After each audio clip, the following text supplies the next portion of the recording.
Voilà, aujourd'hui il fait beau, c'est magnifique, ça fait vraiment du bien parce qu'on n'a vraiment pas eu de belles journées cet hiver encore. Et du reste, on entend, si vous entendez le bruit de fond, la rumeur, elle est déjà plus forte aujourd'hui. Ça va aller de pire en pire. Ça, c'est pour faire référence à une vidéo que j'ai fait sur le bruit. Ok, alors, on est en train de parler du sol hein, ces derniers jours.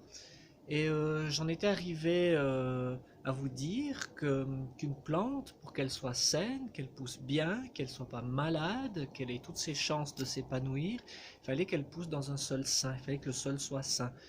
Donc faire partir la réflexion agronomique du sol, c'est-à-dire d'abord s'intéresser au sol, regarder que le sol ait toutes les qualités, qu'il soit sain, qu'il soit vivant, etc.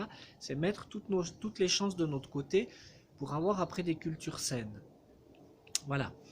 Ce principe, c'est le principe de base de l'agriculture biologique et de la permaculture.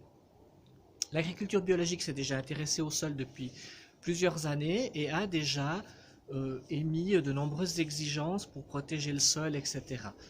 Actuellement, l'agriculture en général a aussi introduit des réformes et changé certaines façons de faire, certaines pratiques pour respecter ce sol.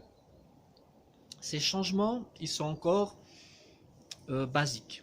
Hein, on n'est pas encore allé très loin dans cette science. C'est aussi une science qui doit encore se développer.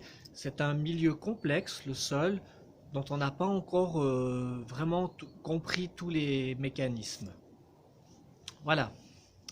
Donc, ceci dit, je vous avais parlé de l'importance de garder les sols couverts parce que les micro-organismes qui vivent dedans sont sensibles à la lumière. Ça, c'est quelque chose de très important.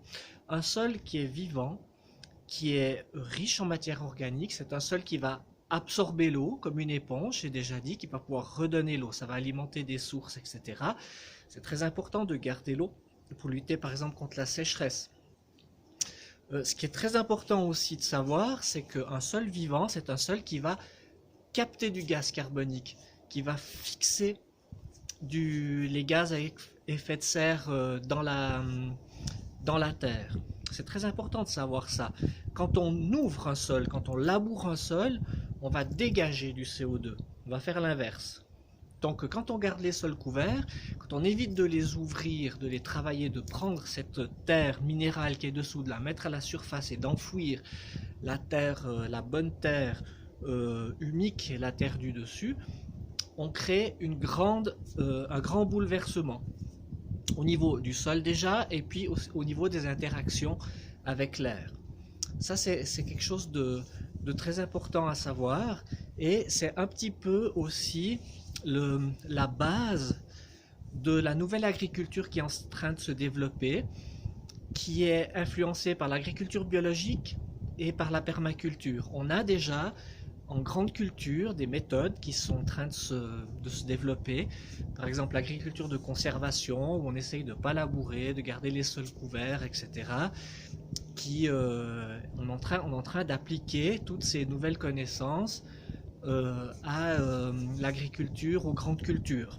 Voilà. Donc ça c'est très intéressant parce que ça bouge, les choses elles avancent. Maintenant, pour parler je vous avais parlé aussi, j'ai pris l'exemple de la forêt.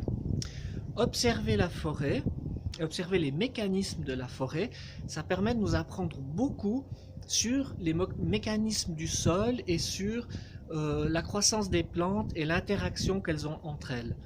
On remarque que quand il y a une variété de plantes différentes à un endroit, quand les racines peuvent interagir, etc., on a des plantes qui sont plus facilement saines.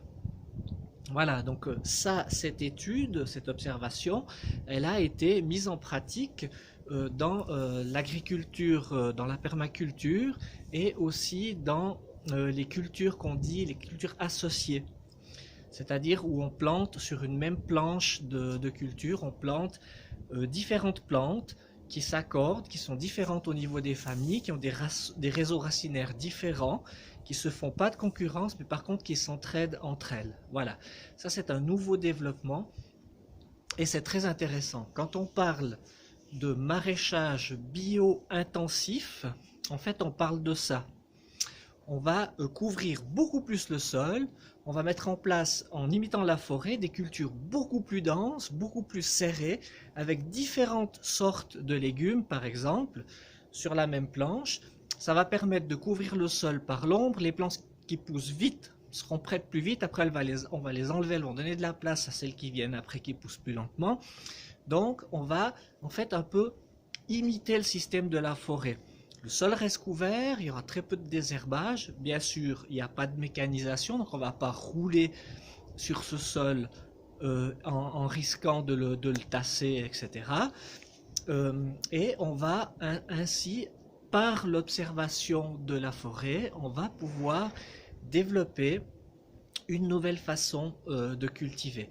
Donc tout ce que je vous dis là, c'est pas des trucs, c'est pas des fantasmes ou des choses comme ça.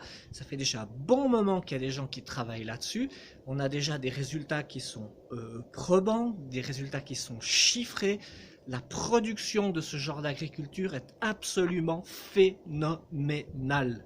La production au mètre carré. Actuellement, cette production-là, elle est imbattable. Voilà.